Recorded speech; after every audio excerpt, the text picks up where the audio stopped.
हाँ, इस वीडियो में हम आपको फ्रॉस्ट बाइट के बारे में चर्चा करना चाहेंगे। ये क्या होता है? ये इस तरह की दिक्कत है या स्वास्थ्य संबंधी एक समस्या है कि प्रायः सर्दियों के दिनों में, जाड़े के मौसम में जब काफ़ी टेम्परेचर डाउन हो जाता है, गिर जाता है और शीत का प्रकोप ज़्यादा बढ़ जाता है, तो मौसम में इतना ठंड बढ़ जाती है, इतना कोल्ड क्लाइमेट हो जाता है, इसका दुष्परिणाम हमें इस रूप में झेलना पड़ता है। होता इसमें यह है कि प्रायः अंगुलियों में, पैरों के या हाथों के अंगुलियों में ये बहुत ही सामान्य है।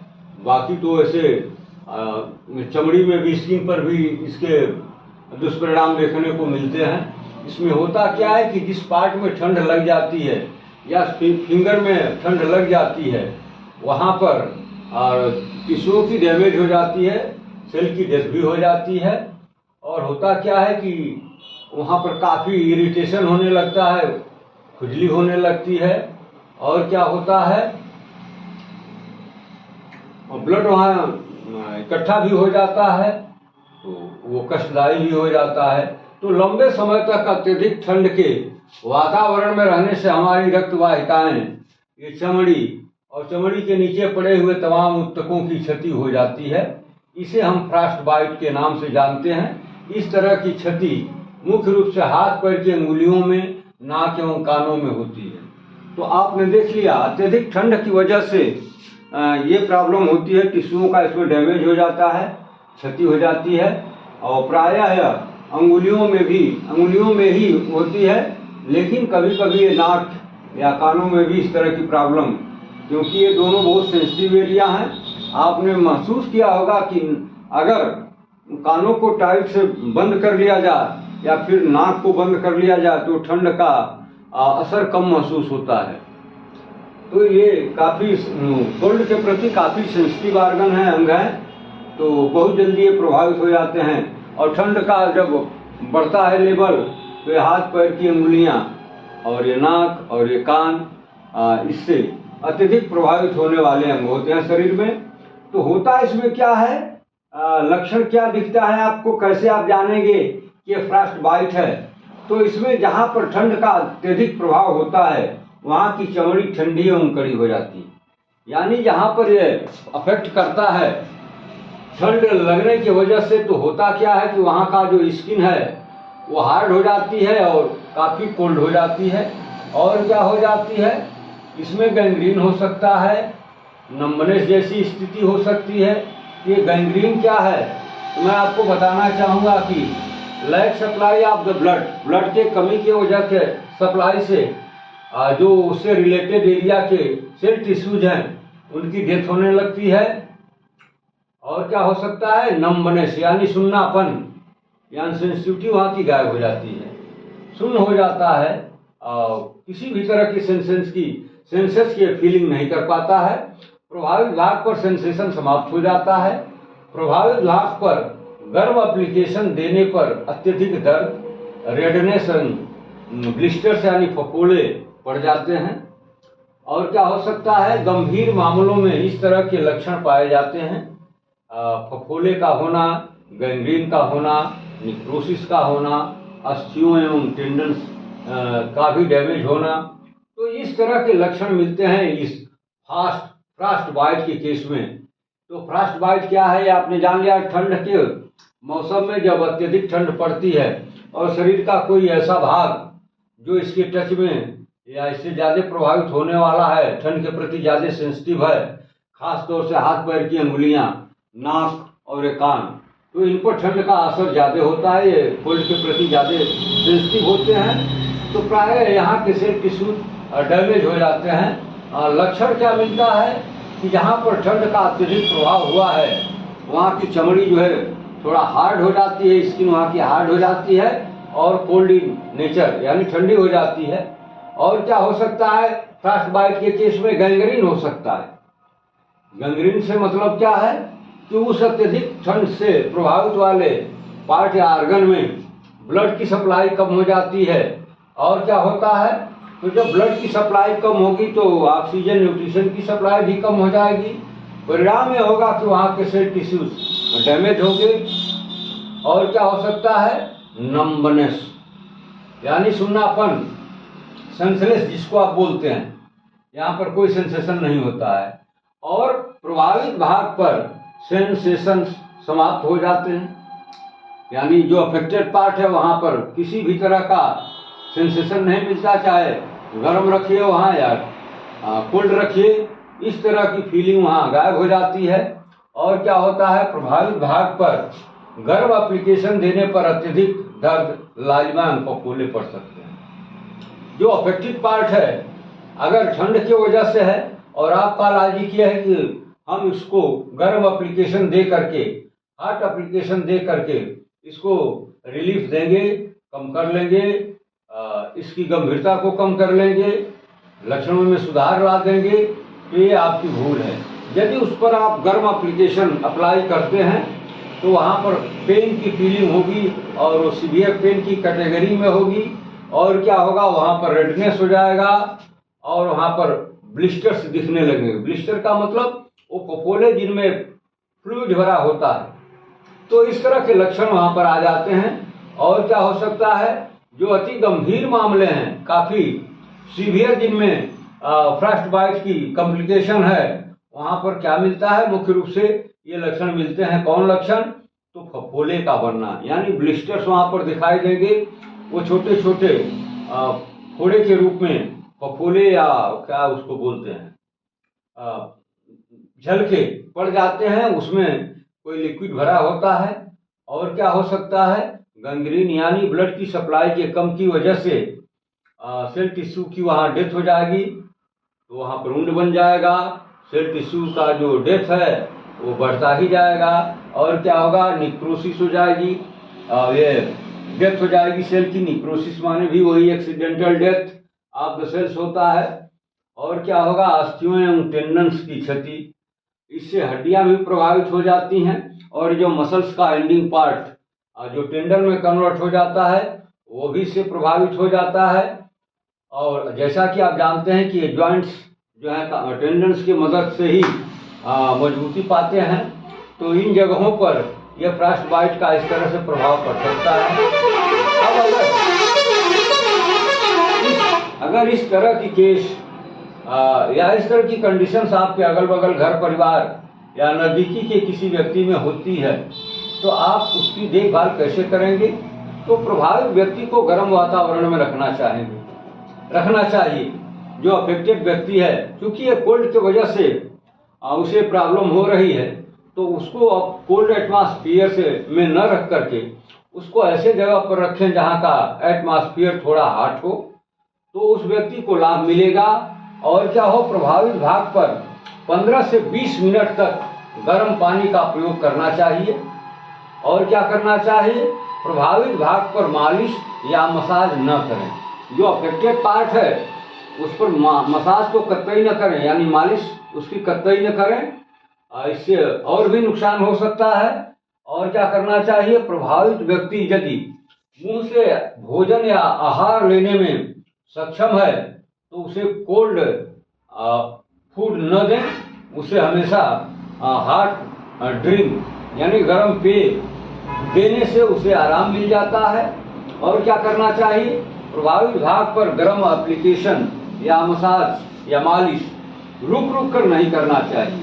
अगर कर रहे हैं तो एक कंटिन्यूटी में कुछ समय के लिए करिए, फिर बंद करिए। अब ऐसा नहीं कि करिए रुकिए, नहीं, ऐसा मत करिए, इससे उसकी दिक्कतें बढ़ सकती हैं। और क्या आप कर सकते हैं, प्रभावित भाग पर सीधे गर्म एप्लीकेशन नहीं करना चाहिए। जो अफेक्टेड पार्ट है, अगर उसको आप सोचते हैं कि सीधे हॉट एप्लीकेशन दे करके उसके लक्षणों में कमी ला दें, उसको आराम दे दें, रिलीफ दे दें, तो ये करना आपकी भूल होगी। इससे व्यक्ति की कॉम्प्लिकेशन और बढ़ सकती हैं, उसकी दिक्कतें और मुश्किल पैदा कर सकती हैं। और क्या करना चाहिए, माने डायरेक्ट हार्ट एप्लीकेशन से आपको बचना चाहिए। और क्या करना चाहिए, प्रभावित भाग को पुनः ठंडे वातावरण में जाने से बचना चाहिए। पहली बार जब वो कोल्ड के मौसम में, कोल्ड के वातावरण में रह करके और यहाँ तक पहुँचा, उसका ये अफेक्ट हो गया, उसके बॉडी पार्ट में इस तरह का ये फ्रॉस्ट बाइट हो चुका है, तो ऐसे व्यक्ति को अब पुनः इस तरह के कोल्ड वातावरण में जाने से आपको बचाना चाहिए, रुकना चाहिए, क्योंकि ऊपर बताया गया है कि प्रभावित व्यक्ति को गर्म वातावरण में ही रखना चाहिए। और क्या करना चाहिए, यदि स्किन पर फफोले यानी ब्लिस्टर्स अगर दिखाई दे रहे हैं, वो एराइज हो गए हैं, तो उन्हें आप डिस्टर्ब न करें, मतलब उन ब्लिस्टर्स को कतई फोड़ने या डिस्टर्ब करने का काम न करें, अन्यथा उसकी दिक्कतें काफ़ी बढ़ सकती हैं और आप जितना उसको आराम देना चाहेंगे तो उल्टे उसकी और मुसीबत बढ़ जाएगी। तो आपने देख लिया कि फ्रॉस्ट बाइट क्या है। ये जाड़े की एक बहुत कॉमन प्रॉब्लम है, जो प्रायः लोगों को, ऐसे लोगों को जो ठंड में नंगे पाँव और हाथों से ये पानी में पानी से के टच में कोई काम करते हैं या फिर ऐसे सीलन वाली जगहों पर उन्हें कुछ करना पड़ता है, तो वहाँ पर ठंड का जो लेवल है वो थोड़ा ज़्यादा होता है और इसके वजह से उनके हाथ के उंगलियों में, पैर के उंगलियों में इस तरह की कॉम्प्लिकेशन देखने को मिलती है और इस तरह की ही कॉम्प्लिकेशन को हम नाम देते हैं फ्रॉस्ट बाइट। ठीक है, इसमें होता क्या है कि ये जो अफेक्टेड पार्ट है वहाँ की सेल टिश्यू डैमेज हो जाती हैं। जैसे कि आप जानते हैं कि कोल्ड के प्रति ये नाक और ये आपके कान, ये दोनों काफ़ी सेंसिटिव ऑर्गन हैं। ठंड के मौसम में अब तक शायद आपने ख्याल किया हो, न किया हो, अनुभव किया हो, न किया हो, लेकिन अभी मैं आपको एडवांस में सलाह दे रहा हूँ कि ठंड का सीजन आने वाला है, बिल्कुल आपके सामने है। और इस साल के ठंड में आप जब ठंड काफ़ी बढ़े तो नाक को और कान को मफलर से या किसी गर्म कपड़े से बांध करके देख लीजिए, आपको ठंड की फीलिंग कम हो जाएगी। तो ये जो ज़्यादा सेंसिटिव टू कोल्ड होते हैं, ये नाक और कान, तो यहाँ पर इस तरह का ये फ्रॉस्ट बाइट होने का चांस बढ़ जाता है और अंगुलियाँ जो कि पानी में डाल डाल करके तमाम कार्य करना पड़ता है, ये भी प्रभावित हो जाती हैं। पैर जो आदमी नंगे पैर निकलता है, फर्श से सीलन में इसका प्रभाव हो जाता है। तो इस तरह के बाइट को हम नाम देते हैं फ्रॉस्ट बाइट। इसका प्रकोप ज़्यादा कहाँ होता है, तो हाथ की उंगलियों में, पैर की उंगलियों में, नाक वाले पार्ट में और नाक में और कान में। इसके लक्षण में क्या मिलता है, जहाँ पर ठंड का अधिक प्रभाव होता है वहाँ की चमड़ी कैसी हो जाती है, कोल्ड एंड हार्ड, वहाँ की चमड़ी मोटी हो जाती है, कड़ी हो जाती है और काफ़ी कोल्ड हो जाती है, ठंड हो जाती है। और इससे फ्रॉस्ट बाइट के इन्फेक्शन से क्या हो सकता है, गैंग्रीन हो सकता है, यानी ठंड लग जाएगी तो ब्लड वेसल्स उतना ब्लड सप्लाई करने में फेल्योर हो जाती हैं और उस अफेक्टेड पार्ट में जब ब्लड की सप्लाई कम होगी तो निश्चित रूप से जानिए ह्यूज एरिया की सेल टिश्यूज की डेथ शुरू हो जाएगी और वहाँ पर गैंग्रीन बन जाएगा, एक तरह का वुंड इंजरी बन जाएगा। और क्या हो सकता है, नंबनेस, यानी वहाँ का कि जो अफेक्टेड पार्ट है वो सुन्नापन का शिकार हो जाएगा, सेंसिटिविटी वहाँ पर नहीं रह जाएगी। और क्या होगा, प्रभावित भाग पर सेंसेशन समाप्त हो जाता है, जो अफेक्टेड पार्ट है वहाँ पर किसी भी तरह के सेंसेशन रिसीव नहीं किए जाते हैं। और क्या होगा, प्रभावित भाग पर यदि गर्म एप्लीकेशन आपने देने का प्रयास किया तो उस व्यक्ति की दिक्कतें और बढ़ सकती हैं, वहाँ पर दर्द बढ़ जाएगी, रेडनेस हो जाएगी और ब्लिस्टर्स पड़ जाएंगे यानी फफोले पड़ जाएंगे। और गंभीर मामलों में तो खास तौर से ये लक्षण निश्चित रूप से देखने को मिलते हैं। वो लक्षण कौन कौन से हैं, फफोले का पड़ना यानी ब्लिस्टर्स का एराइज होना, गैंग्रीन यानी due to lack supply of blood के कमी की वजह से सेल टिश्यू की death, necrosis, accidental death of the cell का आकस्मिक डेथ हो जाना। और क्या होता है, इससे हड्डियां भी प्रभावित हो सकती हैं, इनमें इनके सेल में भी डैमेज हो सकता है।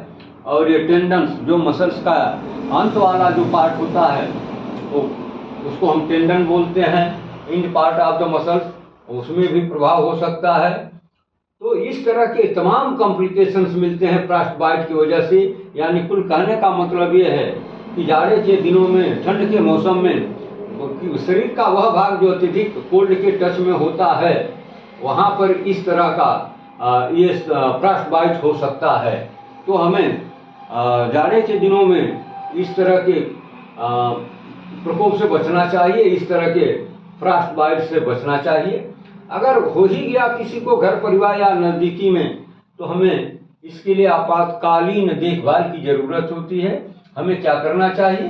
प्रभावित व्यक्ति को गर्म वातावरण में रखना चाहिए, क्योंकि ठंड के वातावरण में रहने से ही ये फ्रॉस्ट बाइट का वो शिकार हुआ है। तो उस एटमॉस्फेयर से निकालिए और उसको किसी हॉट एटमॉस्फेयर में रखिए। और क्या करिए, उस प्रभावित अफेक्टेड पार्ट पर जो भाग इससे प्रभावित है फ्रॉस्ट बाइट से, उसको 15 से 20 मिनट तक गर्म पानी का उसके ऊपर प्रयोग करना चाहिए। और क्या करना चाहिए? प्रभावित भाग पर मालिश या मसाज नहीं करना चाहिए। प्रभावित व्यक्ति यदि मुंह से आहार लेने में सक्षम है तो उसे कोल्ड एप्लीकेशन के बजाय उसे हॉट फूड ही देना चाहिए, वो भी ये लिक्विड के रूप में, यानी गर्म पेय देंगे तो इससे उसे आराम मिलेगा। और क्या करना चाहिए? प्रभावित भाग पर गर्म एप्लीकेशन या मसाज या मालिश जो भी कह लीजिए, रुक रुक करके नहीं करना चाहिए। करते हैं तो कुछ समय तक एक कंटिन्यूटी में करते रहिए। और क्या करना होगा? प्रभावित भाग पर सीधे गर्म एप्लीकेशन नहीं करना चाहिए। और क्या करना चाहिए? प्रभावित भाग को पुनः ठंडे वाले वातावरण में न भेज करके उसे गर्म वातावरण में भी रखना चाहिए।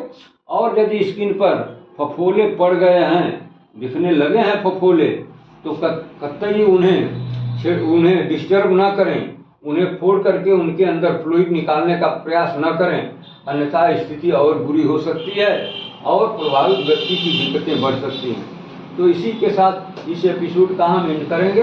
बाकी अगले एपिसोड में हम इसी तरह के आपातकालीन केयर की वीडियो लेकर के आपके बीच आएंगे।